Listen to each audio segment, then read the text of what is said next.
Hey, what's good, YouTube? Today I'm gonna react to rappers who switched genres and failed. Okay, on the thumbnail he had Lil Wayne. He also gonna talk about Wayne starting off as rap and switching over to rock, if I'm not mistaken. But let's get into the reaction though. Let's see. Over the years, we've seen many rappers successfully flop? switch genres, making an album in a completely different style. A lot of these rappers have done so very successfully and have been well received. However, there are a select few that haven't, and when they failed pretty hard. So today we are going to be looking into rappers who switch genres and then failed, starting off with Lil Wayne. Also, real quickly, I just need to say something. I'm going to alter the footage so the 12-year-olds out there can understand. Just because you don't like Machine Gun Kelly does not mean he failed when he switched to his emo rock. I don't like his music either, but he pulls in crazy numbers. So that is facts. That is facts. MGK do pull in crazy numbers, bro. Do not comment that he failed. So now that we got that out of the way, let's continue with the video.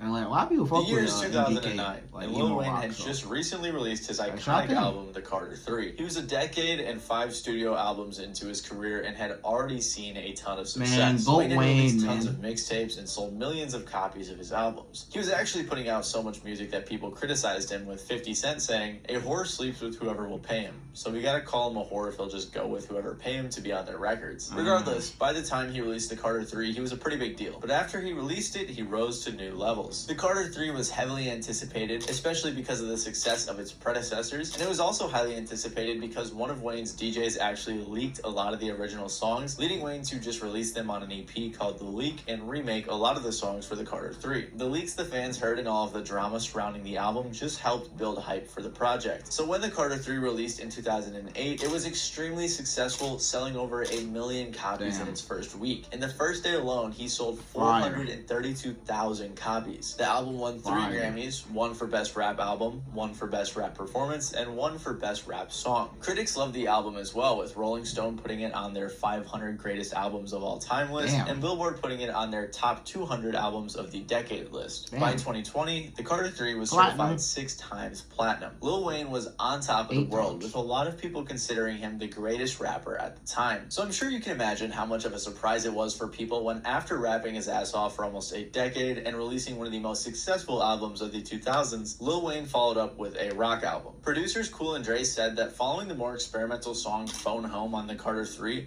they thought that Wayne could explore different sounds, which opened up the possibility of a rock album. Wayne had foreshadowed a rock album before, as he was a huge fan of the genre, and he said in particular he really liked Nirvana. He'd also collaborated with Weezer on the song Can't Stop Partying right before the release of his rock album. Still, understandably so, people were shocked at the complete genre change that Lil Wayne did. It didn't help that Lil Wayne himself said the album was originally going to be leftover songs from the Carter 3 studio sessions. Even some of the producers that worked with him on the project, Infamous and Drew Correa, were shocked. Correa said, "We thought he was joking." And Infamous said, "There were rumors Wayne was working on a rock album, but I assumed it was just 808 drums with guitars on it. But that night when we worked on the track, Wayne said that he wanted lots of drums, bass, and guitars. Drew started to add organs, and Wayne said no. That's when I realized it was going to be a real rock album." Lil Wayne said in an interview with Billboard, "I don't want people to think I'm trying to do something I can't do. Don't think you're going to put the album on and hear me screaming and singing." He went on to say that he has no limits on this album and that he's just having fun. So after releasing the singles Prom Queen, On Fire, and Drop the World, he released the album Rebirth in February of 2010. The only hip-hop track on the album was Drop the World with Eminem, which was a very successful song. The rest of the album, however, was received very poorly. It did alright commercially, selling 176,000 copies first week, although I'm gonna assume that most people were just checking it out because it was Lil Wayne, and they probably weren't giving it too many more spins. In comparison to his previous albums, million first week sales, it wasn't great. I listened to the album and I can't say it was that good. I could see why maybe if you're a Lil Wayne fan you enjoyed it, but critics absolutely tore this album apart with tons of negative reviews from every single outlet, and to this day it's his worst reviewed album. Anthony Fantano even put it on his 15 worst albums of the 2010s list. Lil Wayne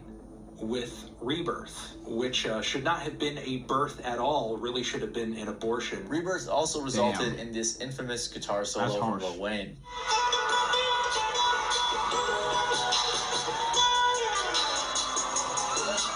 The guitar solo wasn't great, with one of the top comments being, "I come back here when I feel like quitting the guitar." And although this album was received very poorly and most people didn't really enjoy it, he bounced back almost immediately the next year when he released the Carter 4, selling nearly 1 million copies first week. So it's clear that after Rebirth was sandwiched in between 2 albums from his The Carter series, that Lil Wayne's attempt at rock and roll wasn't too successful. However, on the flip side, even though this album wasn't very successful, a lot of people argue that it did open doors for many artists to come. It's no secret that Lil Wayne is a huge influence to rappers nowadays, with popular artists like Lil Uzi Vert, who just ventured into rock on their latest album, saying that Lil Wayne is one of their biggest influences. I learned Lil Wayne. I wanted to be Lil Wayne.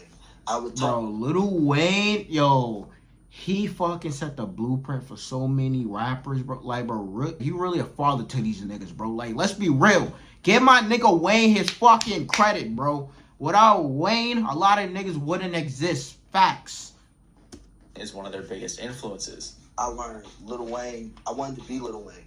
I would talk when I was younger. Girls would say I look like Lil Wayne, so I would run with that. Another artist that was influenced by Wayne was Trippie Redd. So just because Rebirth didn't go over so well, Wayne has inspired an entire generation of rappers who want to experiment with other genres. This is actually the argument that Complex made recently to suggest that Rebirth was a good album, although I think most people would disagree with that. And even though Rebirth didn't go over so well, Lil Wayne said himself he was just having fun, and that's all that matters at the end of the day. That's facts.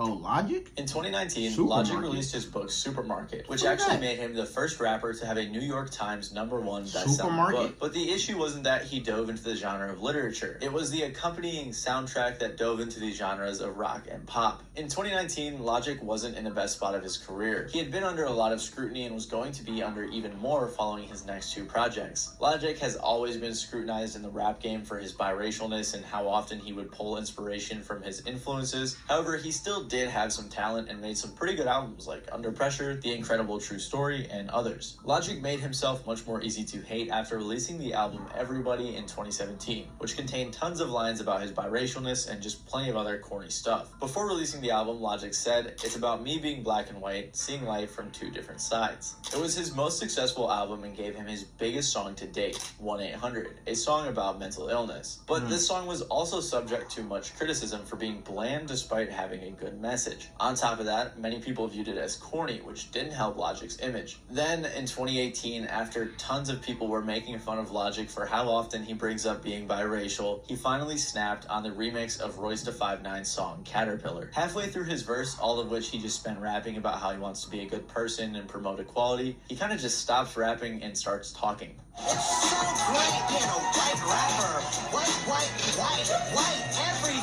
Honestly, I feel pretty bad for Royce when Logic turned this in, because if he put it on the song, he probably didn't want to be mean and say, no, this isn't good, but it just had to have been so awkward. So Royce released it, and it was terrible, and it became a huge meme. On top of that track, Logic released 2 more albums that both contained fairly mediocre lyrics and lackluster music compared to what Logic is capable of. But in 2019, Logic would make it 1 million times easier to hate on him. Like I said, Logic released his book Supermarket in early 2019, and it was accompanied with a rock/pop soundtrack. The book, from what I've seen online, was alright, but the soundtrack wasn't great. To be very real with you guys, I personally didn't mind this project all that much, but critics tore Logic a new one in their reviews. As Paige Stern from WRBB Radio says, the musician's work, which is usually considered rap, takes a complete 180 as he turns over to producing post-1960s boy band love song sounds. To get an idea of the sound, he had production on 2 tracks from Mac DeMarco and explored pop rock and synth rock and all sorts of other sounds. A lot of critics said Logic couldn't sing, and they also critique how he seemingly copies trying to sing? Oh man, this man was trying to sing on the track. Oh. Production on 2 tracks from Mac DeMarco and explored pop rock and synth rock and all sorts of other sounds. A lot of critics said Logic couldn't sing, and they also critique how he seemingly copies artists like Mac DeMarco, Red Hot Chili Peppers, and does a lame Tribe Called Quest interpolation and a Just a Friend interpolation. On top of that, the lyrical content wasn't great. It follows this story of some guy who's in love with this girl who works at a supermarket, and it comes off pretty weird. Like on the title track where he says, "I'm a weirdo, I'm a freak, I wish I could watch you when you sleep. I knew you before you knew me, holy, I am a creep. I come to your job just to buy some shit I don't need." Pitchfork even said, "Supermarket is a painful journey across guitar music over the past 5 decades and makes Lil Wayne's Rebirth look well thought out in comparison." Rolling Stone doubled down on that sentiment, saying, It has more in common with Lil Wayne's Rebirth and Kid Cudi's Speedin' Bullet to Heaven, both disastrous rock experiments carried out by established rappers that today serve as cautionary tales. YouTube critics like Sean C. tore this album apart as well. Keep getting album after album after album, and they've just progressively gotten worse and worse and worse. Damn. Until we come to 2019, where he's dropped two Shout of the Sean worst C, albums in the same He be keeping shit Anthony real. Fantano also included this. Man, Sean C be keeping shit a buck, bro. Shout out my guy. worse and worse and worse until we come to 2019, where he's dropped two of the worst albums in the same year. Anthony Fantano also included this album on his worst albums of the 2010s list. You know, some albums really make you sit there and reflect, God, what was he thinking? Just like this one.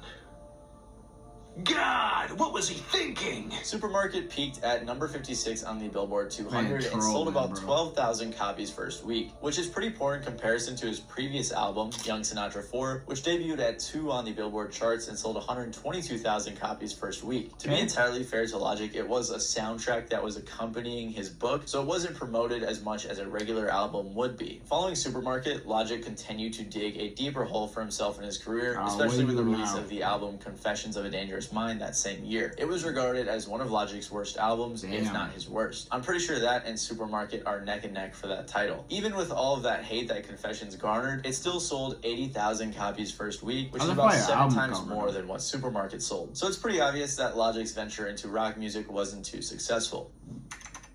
Kid Cudi. In January of 2011, Kid Cudi took to Twitter to announce that he was releasing a rock album called Wizard, alongside his close friend and collaborator, Dr. Genius. After a year of teasing, promo, and announcing a tour, Kid Cudi and Dr. Genius released their rock album Wizard in February of 2012. The album debuted at number 3 on the Billboard 200 charts, sold 66,000 copies first week, and debuted on both the rock album and alternative albums charts as number 1. For Kid Cudi's first venture into rock music, it was fairly successful. However, it would foreshadow something much worse. You have to remember that in 2012, when Cudi released Wizard, he was coming off of one of the biggest peaks of his career. He had worked with Kanye on 808s and Heartbreak, released his hit single Day and Night, and had also released his classic album Man on the Moon 1. He was headlining festivals, collaborating with big artists, and working with large brands. So it makes sense as to why he was able to experiment with sounds like he did on Wizard and still get support from his fans. However, by 2015, Cudi was in a rough place. 5 years prior, he released Man on the Moon 2, so fans were patiently waiting for the third installment. He had been teasing it for years, but ended up releasing multiple albums before it. Cudi also said that his 2015 album, Satellite Flight, The Journey to Mother Moon, would be a prelude to the third Man on the Moon album. So when he said he was going to drop yet another album before that, fans were pretty disappointed. He was also dealing with a lot of mental health issues, which caused him to fall into drug use. So he made an album about it and released it in December of 2015. And that album was called Speedin' Bullet to Heaven. This album was, like Wizard, a full-on rock album. However, unlike Wizard and a couple of songs on Satellite Flight, Speedin' Bullet to Heaven wasn't as good, wasn't well received,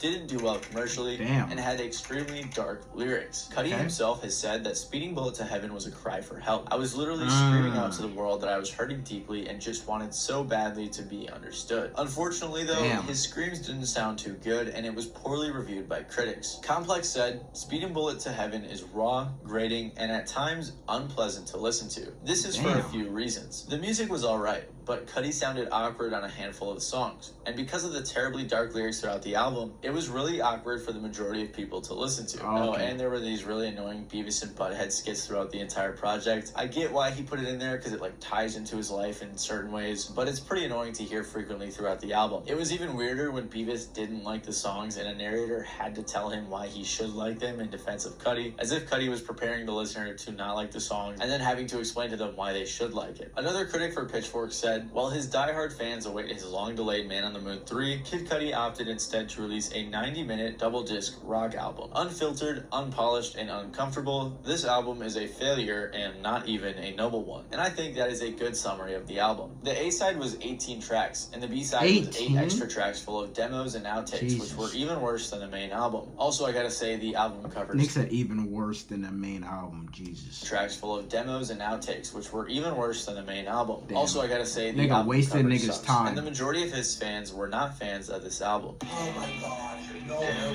no, I can't do it anymore. I can't do it. This is the end of the fucking reaction video. I'm going to my fucking career right now. I don't even need to listen to the rest of this shit. Speed and Bullet to Heaven debuted at Nigga was 36 on the pissed. Billboard 200 and sold about Wasting 20,000 niggas' copies time. first week, which was much worse compared to his first rock project, Wizard. Every album he released following this one has performed way better. On the flip side though, a lot of artists like A$AP Rocky, Erykah Badu, and Kanye West all said that they liked it, so I guess that's a good thing. And to be entirely fair to Cudi, it probably wasn't meant to be a commercial success or anything like that, since it was such a raw album coming from a real dark place, but since then he has not done any more rock albums. The weird thing about this album is that it has gained a small but mighty cult following over the years of people who defend this album as Cudi was being very raw and real on the project. However, those fans are in the minority. Speeding Bullet to Heaven overall is a commercial and critical failure. But this didn't ruin Cudi's career or anything, as a few years later he would drop one of his best albums ever with Kanye West, and he would drop more great music following that. To be honest, no one in this video has ruined their careers by experimenting with other genres. All of them are still to this day successful, except for this next guy.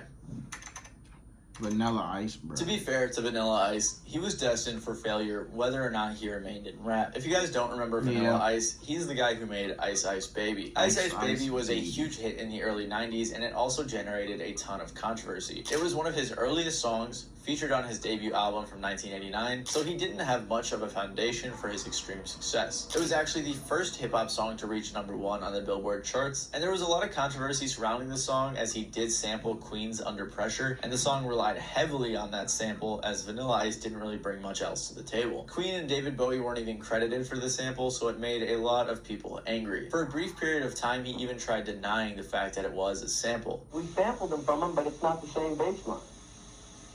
Like he goes ding ding ding ding ding ding ding ding ding ding ding ding ding ding ding. That's the way theirs goes. Ours goes ding ding ding ding ding ding. However, it was catchy and commercially appealing, so he did get just a lot of stop the attention. cap, sir. Vanilla Ice Stop followed the up cap. the success of Ice Ice Baby with his major label debut album, To the Extreme. It became the fastest selling hip-hop album of all time, and spent 16 weeks at #1 on the Billboard 200, and sold over 10 million copies. Vanilla Ice's success out of the gate was crazy, but there were a lot of underlying issues. A lot of people saw Vanilla Ice as more of a novelty act rather than an actual rapper. Eminem even said that when he first heard Ice Ice Baby, he didn't want to rap anymore. A lot of rap fans also probably felt like he was a fraud, as he was seeing all of the success as a mediocre white rapper, likely viewing him as a culture vulture. People grew tired of Vanilla Ice quickly, and plenty of people already didn't like him, so he began to fall off. The next album he released was Mind Blowin', which absolutely flopped compared to his last album. It didn't chart, and it only sold 42,000 copies. Vanilla Ice himself even blamed this on the fact that he went too mainstream, doing movies and making popular songs rather than his more underground style of rap. Regardless, he was in a rough spot. It's possible that Vanilla Ice thought he could find a new fan base in a new genre, so he attempted to make a metal album. He teamed up with the producer Ross Robinson, who had worked with bands like Korn, Slipknot, and Limp Bizkit, and they began working on a metal album. A lot of people were very surprised he was doing this, understandably so. Some people probably weren't aware that he was also a member of the band Pick and Scabs for a brief period of time, but it didn't work out too well, so he left. Anyways, Vanilla Ice and Ross Robinson kept working and released the album Hard to Swallow in October of 1998. It was influenced by a very dark period in his life that involved heavy drug use, similar to Kid Cudi's Speed and Bullet to Heaven. Also, like Cudi, he wanted to express himself in a way that he didn't think he couldn't rap, so he made a rock album. I've listened to the album and I don't think it was that great. His vocals were okay on some of the songs and some of the music was solid, but it seemed like no one was interested in even checking out a Vanilla Ice new metal album. The album failed to chart and sold a few more copies than his previous flop, but nothing noteworthy. Critics didn't like the album either. But now Ice was a meme before memes even existed. And on the AV Club's list of the least essential albums of the 90s. The most successful song in this album was Too Cold, which was just a rock remake of his song Ice Ice Baby. After this, he was dropped from his label, didn't work with Robinson again. Dang, it's just basically a rock remake of his most popular song. Damn, okay.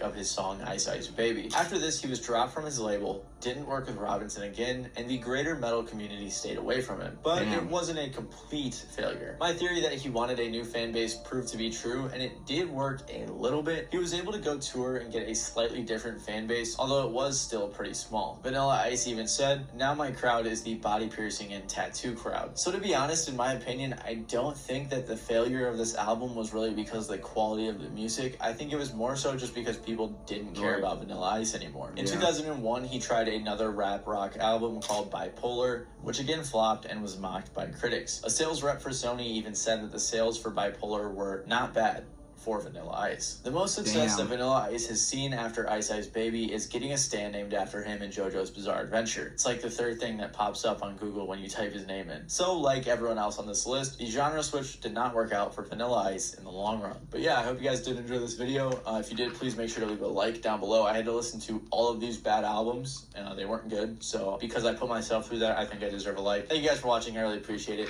Hope you enjoyed it, and I'll see you guys listen to all these shits? Damn, I feel sorry for you, sir. Feel sorry for you. But hey, basically none of these albums destroyed any of these artists' careers.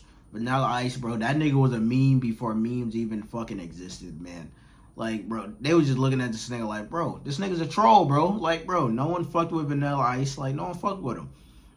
But it's like Lil Wayne, you know, he experimented and shit. You know, didn't work out, but it's like, bro, if it don't work out, hey, just go back to rap. Go back to your bread and butter. And, you know, he went back to his bread and butter and started making more money that way. So, hey, man, Lil Wayne a fucking GOAT, man. Lil Wayne a fucking GOAT. That's a fact. And Logic, that nigga just always talking about he fucking biracial and fucking everything. Like, bro, it is what it is. And it's like him making a album or EP based on a book that he made is like whatever. Like, people shouldn't really have taken that shit serious since it's like about a book. And it's about the fact that he was trying to sing on that EP or album or whatever is crazy. Like, Logic trying to sing, oh God, turn that shit off. Turn that shit off. And Kid Cudi, hey man, he wanted to go too. So it's like, bro, he was going through a dark time. He was going through a fucking dark patch, man. So it's like, bro, let him experiment, fucking yell on some fucking tracks, my nigga. Damn. Hey, if it's trash, it's trash. It is what it is. But it's like, bro, he was just trying to experiment and fucking, like, you know, vent out his true emotions on the bitch. So, hey, let it rock. But it's like, bro, it didn't fuck up his career. So, bro, if artists will experiment, just let him fucking experiment, man. But it's like, keep it real with him, though. Keep it real with him. Because, bro, if the music trash, say it's trash. Don't fucking just dick ride them and say this shit is fire because that's your favorite artist or whatever. Like, bro, be real. Be real. If they wanna vent and fucking, like, you know, express their emotions on a fucking if they want to change their genre and fucking go to rock, metal, country, whatever, right? Whatever, cool. But it's like, bro, if the music trash, bro, tell them their shit is trash. Don't just fucking dick ride them and fucking say their music is fire because you like the artist. No. If their music trash, it's fucking trash, okay? But hey, fire video from Maddie though. But you know, like, comment, subscribe, suggest anything else you want to interact to, you know, down below in the comments. But check out in the next one.